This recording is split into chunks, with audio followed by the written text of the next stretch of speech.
Shalom and welcome. This week's Torah portion, Beha'alotcha, is again a portion of many different facets. It starts with the lighting of the menorah, which Aaron and the priests, his sons, are supposed to do every day. It talks about Aaron and Miriam mean-mouthing Moses, speaking ill of him. And it talks about the people's dissatisfaction with their current situation. So we come to this section, we start reading it, and our first reaction is, here we go again. But this time it turns out to be a little more serious, at least for Moses. So here's an interpretation of the story that's in the Torah, and I hope you appreciate it.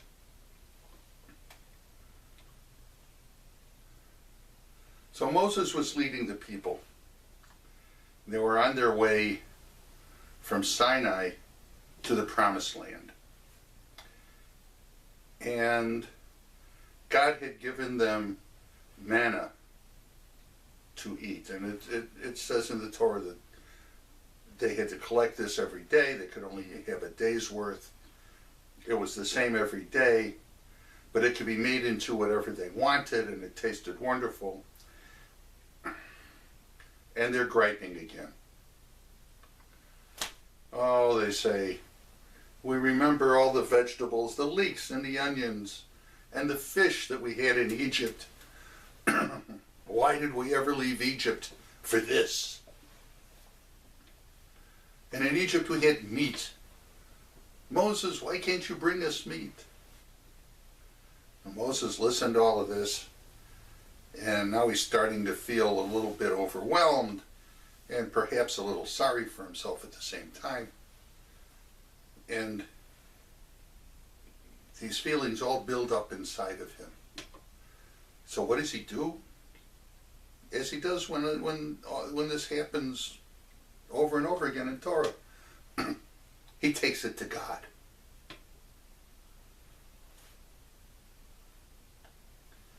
This is too much. It really is too much. These people are just complaining and complaining and complaining. What are you doing to me? Telling me I have to lead these people? Did I give birth to these people? Are they my children? You tell me I have to lead them like they were my children while I lead them to the land that you promised their forefathers. And by the way, where am I supposed to find meat for this bunch? It's enough already. It's enough.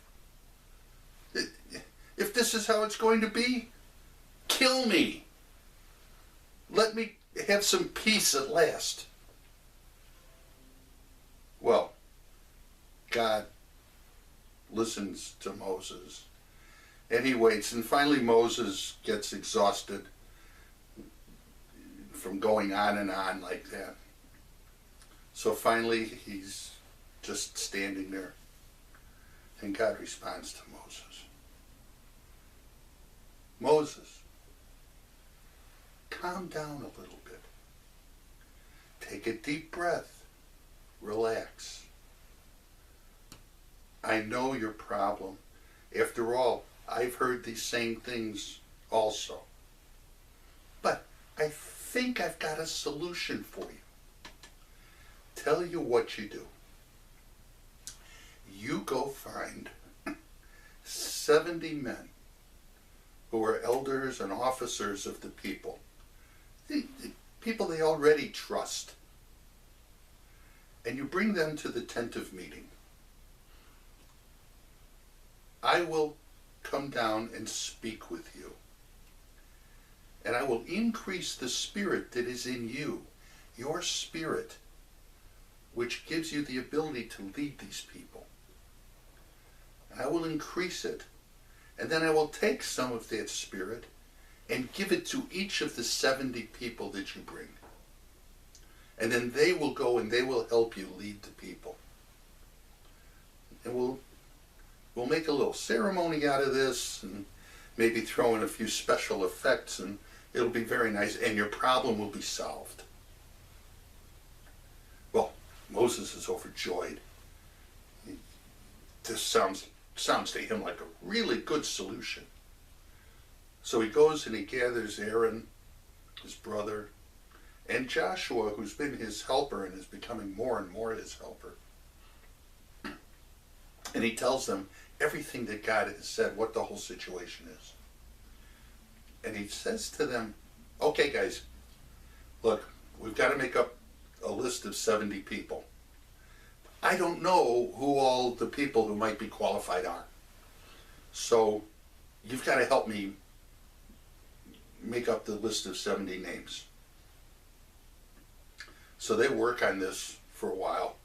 And finally they have a list of 70 names, 70 men, and a few alternates, just in case. So Moses sends for them, and he tells them what it is that God has proposed. And a few of them think about it for a minute and say, you know what? We're going to decline we don't want this honor. And so they're replaced by the alternates. And now they've got the 70 men that were required by God. So Moses gives them a time the next day that they will meet in the tent of meeting. Well, the next day comes, and all 70 of the men are gathered in the tent of meeting. And Moses tells them, make a circle, and put your arms on the shoulders of the man next to you, and stand in a circle. And I'll stand in the middle. So they get into this arrangement, and then the cloud, which had been resting on the ark, expands and fills the entire tent and surrounds everything and everyone. And these 70 men see a light coming from heaven and shining on Moses. And Moses starts to shimmer and sparkle. And it surrounds him and gets bigger. And then suddenly, a ray of light comes from Moses, connecting him to each of the 70 men. Like this was a wheel, and Moses is the hub, and he's connected like spokes to the 70 men. And they all stand there transfixed by this force. And then suddenly it's gone. But each of these men know that they now share something with Moses. Part of Moses is now inside of them. And so they leave the tent and they go among the people to start helping Moses lead and take up their tasks. Well, I hope you enjoyed that. But we can see that even Moses sometimes needs some help in order to keep going. You can't take everything on yourself forever. Sometimes you have to rely on others. Shalom.